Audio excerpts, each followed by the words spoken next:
Quiet. Hello, and welcome back to a second episode of Fluffy Puppy Gaming Presents Philosophy, Dad Knows Best. I am your special guest host, Max, and I am here tonight with your normal friendly hosts from Fluffy Puppy Gaming. Welcome. Zohar and Asher, my students. We are working out of Donald Palmer's textbook, looking at philosophy, the unbearable heaviness of philosophy made lighter. And when last we left off, we had just completed speaking about the pre-Socratics, all of those philosophers who came before Socrates, and we were just finishing up with the most important one. The peanut guy. That's right, Pythagoras. Now, The peanut guy. all Why of these do you other... call him the peanut guy? We'll get there. All of the other philosophers that we have talked about so far have all had theories about what? Elements. That's right. What was the theory, Zohar? So that water made everything. Who said that? May I say? I have notes. Good. Thales. That's right. Thales of? Thales of Miletus. That's right. Miletus is important because all of those I can pre-Socratics write were from a colony called Miletus. There's also Anaximander. Anaximander. He disagreed and said that Earth was made everything. Not Earth, the universe, everything. The boundless. All right, the boundless. And Anaximander thinks air is the core element. Okay. And what's his name? Anaximenes? Natural. Nonism. Are you looking at Anaximenes? No, I'm looking Anaximenes at my came after movie. Anaximander. What did Anaximenes think? Anaximenes was the one who believed it was air. Oh, yeah, so I did that one. It was Anaximander who believed it was Boundless. all four of the elements, but more possibly the boundless. And Anaximenes was the one who talked about naturalism and monism. Yes. Anaximenes Now, was, hold on. Pythagoras is the successor to the Milesians, all of those philosophers who came from Miletus. And he's around 572 Common Era. What's his name? Pythagoras. Pythagoras and To peanut guy. 500 years before the Common Era.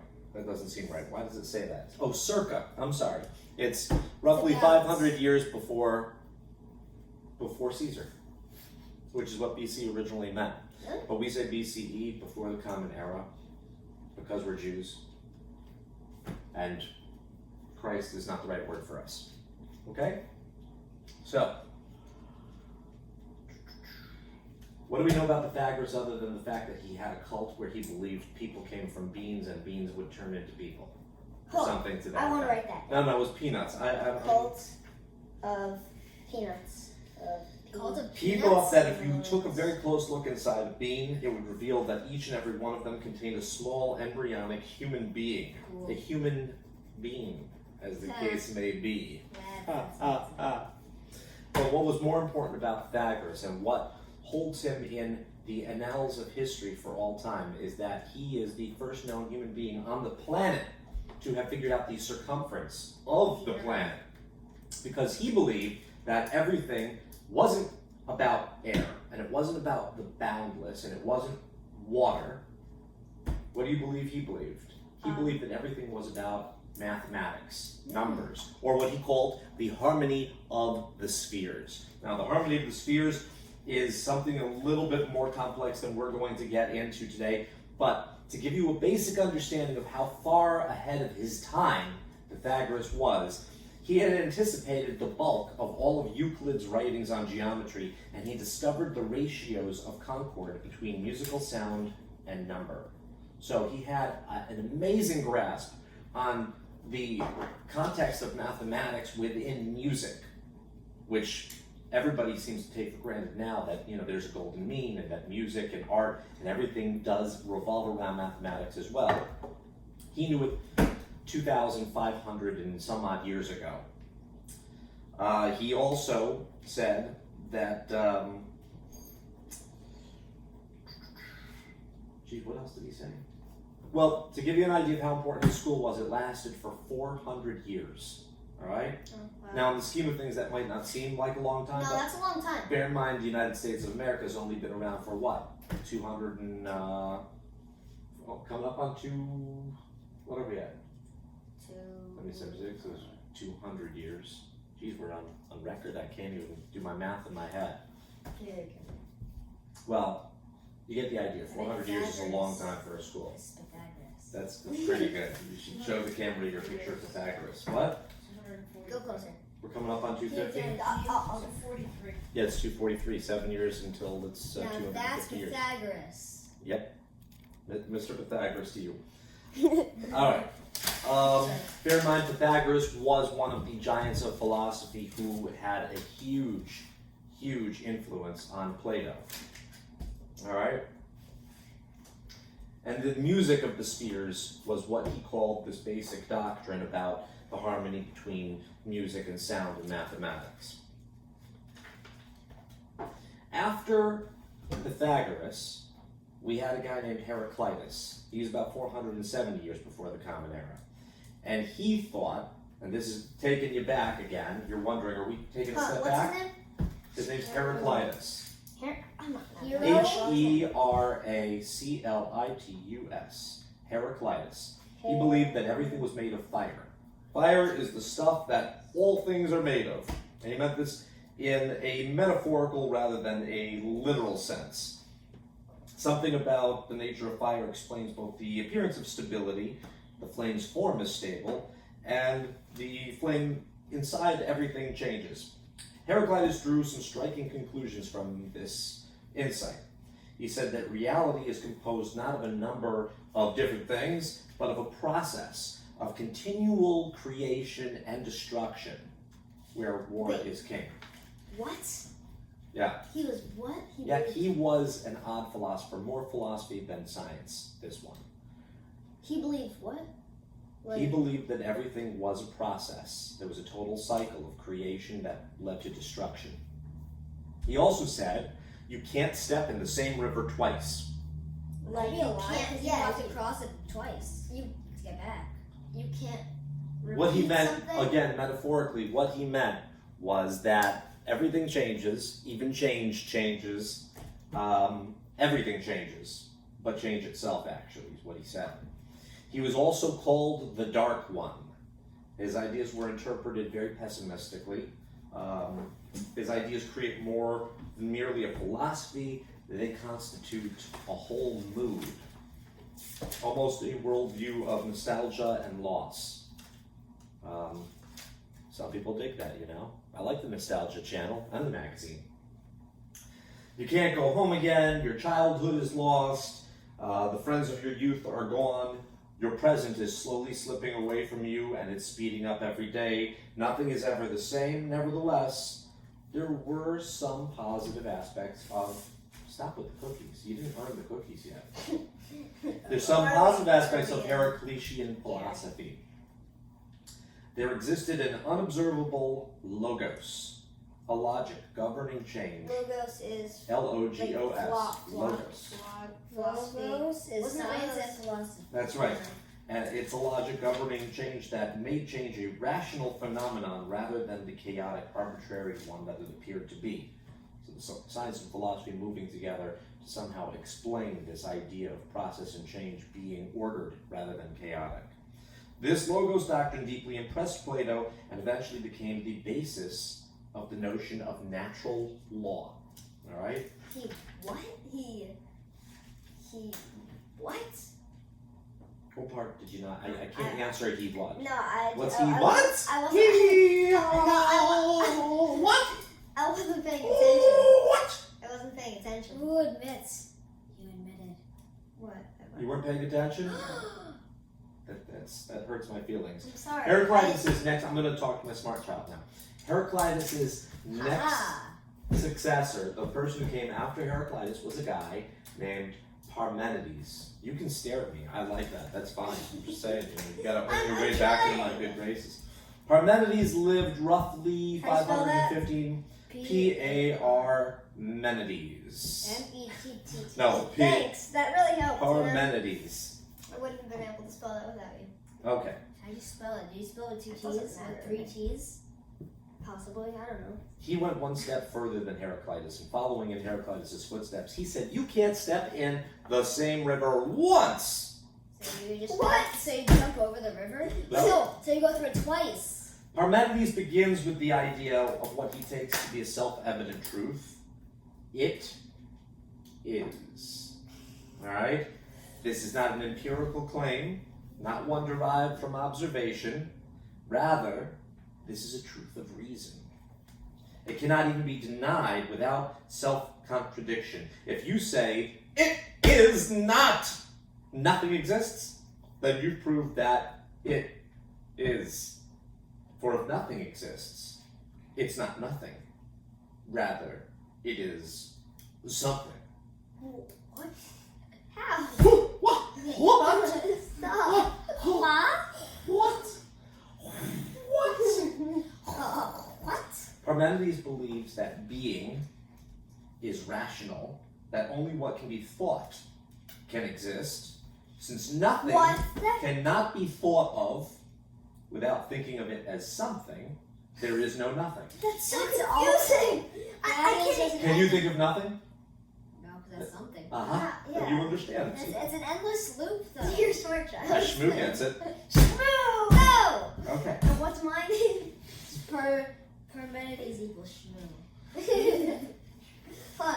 So he said, There's no nothing, There's no there's nothing, there's only something. being. There's Yeah. only being. Okay? From the idea, the mere idea of being, it follows that being is uncreated, indestructible, eternal, indivisible, and equally real in all directions. Then sure, everything is something. Yeah. Being has no That's holes, pretty no much what it vacuum, is. because if being is, there can't be I wrote- any place I where wrote being no nothing. is not. Right? Because nothing is. Nothing is something. It's a thing. From this, it follows that motion is impossible because motion would involve being going from where being is to where being isn't. But there can't be any such place as the place where being isn't. You see the problem here? I Is don't that a there's, problem? there's too many beings. All right, now, his most famous disciple, the reason why he's somewhat famous is really because of his student Zeno.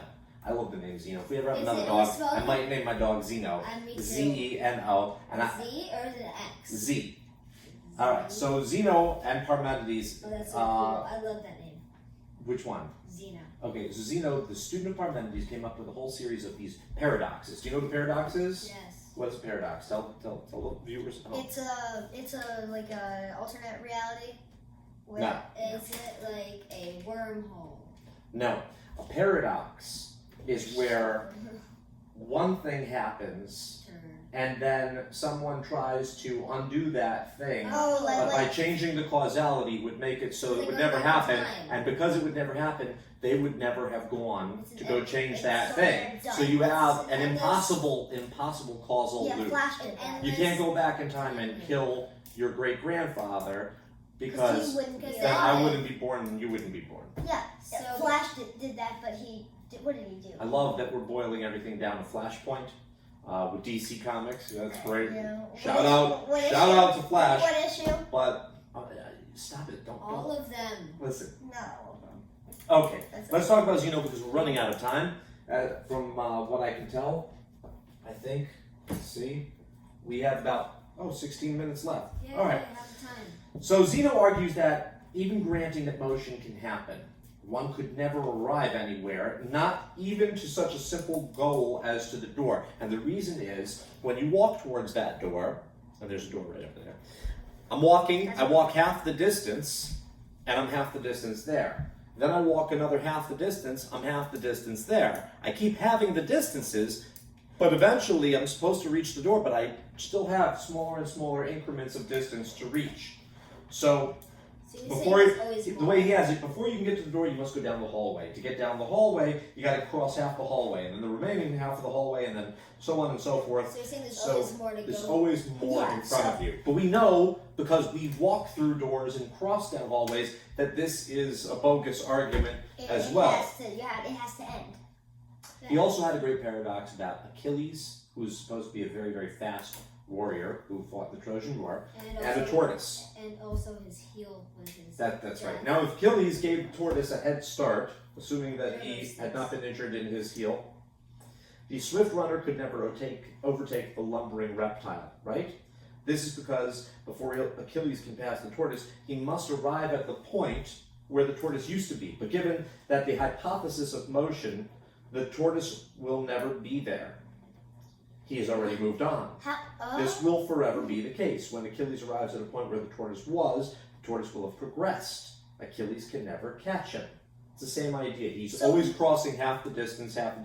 I don't know what the... It doesn't make any sense. It doesn't make sense. There's not an original supposition, but this is what Zeno is remembered for. That makes absolutely no sense. Why don't you just go around and then the turn follow you? You know what it is? It's mental masturbation. It's the idea that taking one thought and spinning it out, you can come up with all sorts of crazy hypotheticals that are not realistic in the real world. All right, and that's what these guys were doing. They were playing with their brains. They were coming up with these unusual thoughts to try to see if by coming up with the more crazy idea, they'd get famous. I don't think they were looking for fame. I think they were looking for a discovery, and by plumbing the depths of what may make sense logically, even though it doesn't make sense in reality. It doesn't make any sense.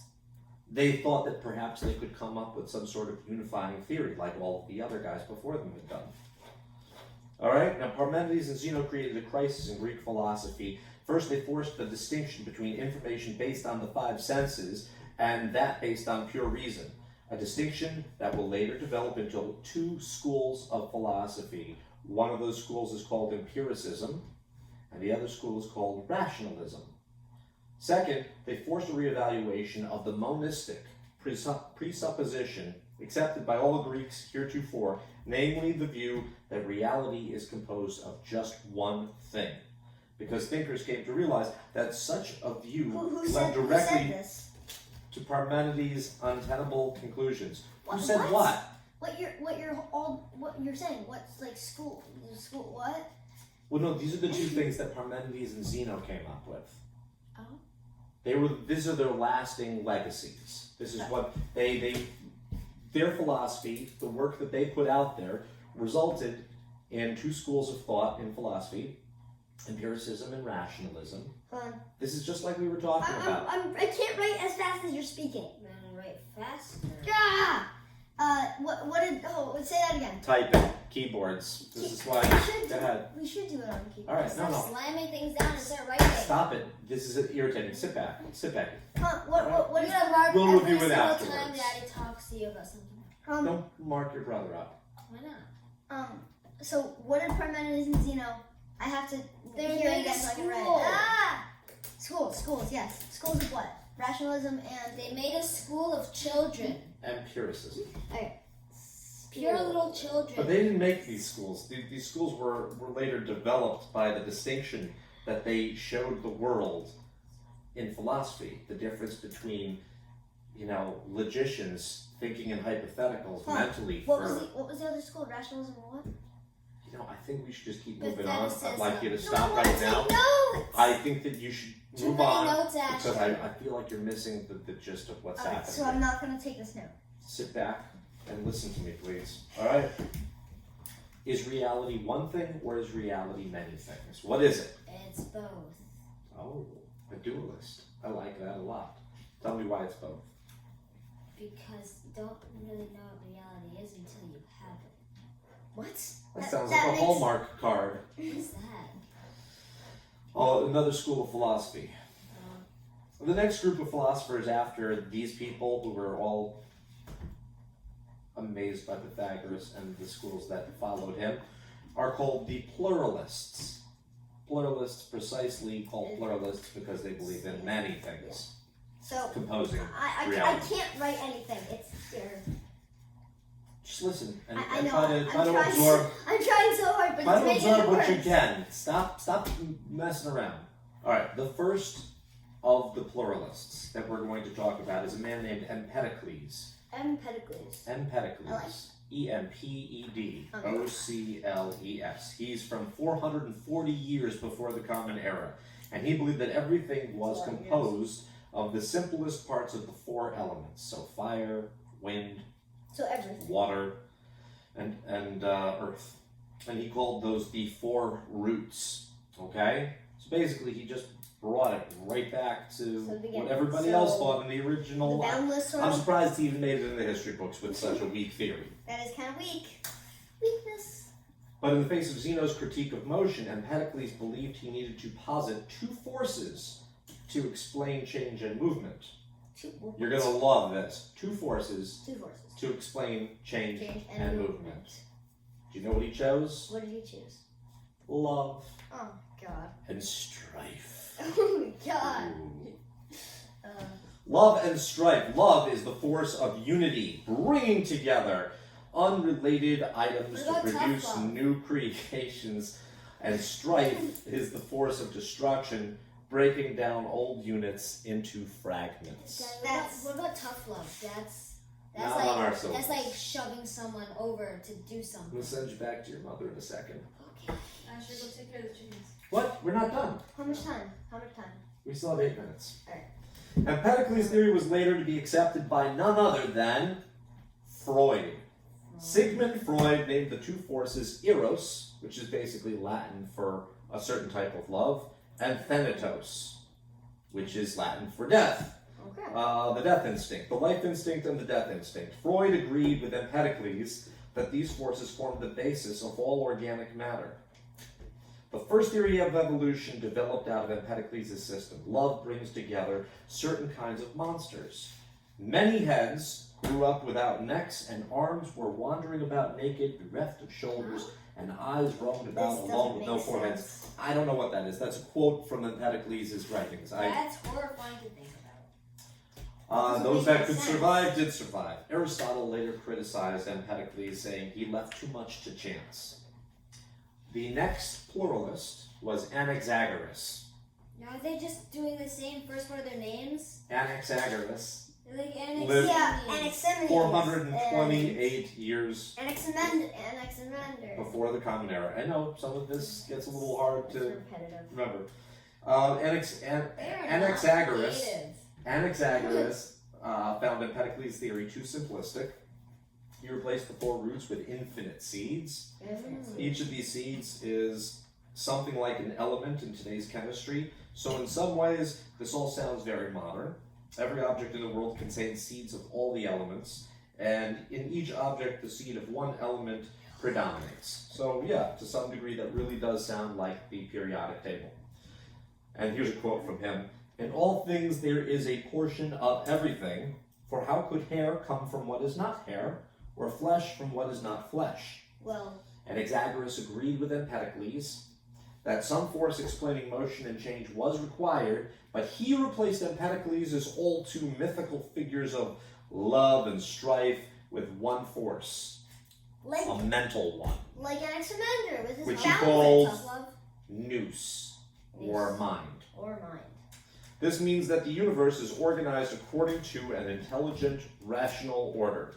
Anaxagoras' nous is almost like a god who creates objects out of these seeds or elements. And furthermore, there is a distinction between the animate and the inanimate world in that the organic world contains nous within itself as a self-ordering principle, whereas the inorganic world is ordered externally by nous. Nous. Ends. In a few minutes. It's getting The chickens can wait 5 more seconds. Nous itself is qualitatively identical everywhere, but its abilities are determined by the nature of the body that contains it. So nous is like this spirit of God almost. It's in everything. You know, it animates everything that's animated. And anything that's It's not like animated, it's like nous is working on from it's- outside, So it's externally. like a puppeteer. Yeah, kind of, but it's working from within. So a It's like puppeteer your within a brain. puppeteer. Souls. It's like your brain. Like soul. If all souls are related Oh. to one giant So god like- creature, So it's like a You puppeteer, mean but your inside the brain? body. it's like the devil. It's like a Do puppet. you mean your brain? Your brain? It's like It's a in it's your like a head? muppet. You're like a muppet. Thanks. Haha! Now, Okay. yeah, for not being the smart one. Humans are not smarter than carrots, but they can do more than carrots. Carrots? Because unlike Huh, carrots, who's this guy? I have to- unlike carrots, they Yeah, have I gotta draw. tongues, they've got opposable thumbs, and legs. You wouldn't act very smart if you were shaped like a carrot either. Hold on. Who is the carrot man? this is all back to, Freud. I think we're back with Anaxagoras still. Alright, hold on. Okay, what's his name?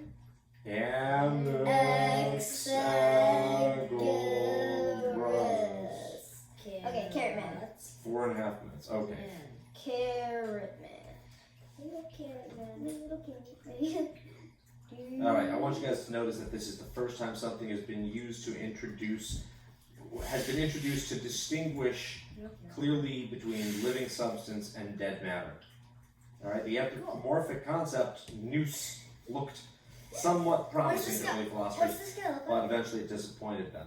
What's this? Anaxagoras? Yeah. What does he look like? I have this. I got this little carrot man. Okay, alright. I think you're I both did it making wrong. great progress. No, I did it wrong. Cause I did my peanut guy. Look. Yep, I see. Socrates said that at first he found it an exciting idea that ended up meaning nothing at all, and Aristotle said that Anaxagoras stood out like a sober man from the random talkers that had preceded him. But later Aristotle was disillusioned by Anaxagoras, who uses mind as a deus ex machina to account for the formation of the world, and whenever he is at a loss to explain why anything necessarily is, he just drags it in. But in other cases, he makes anything rather than mind the cause.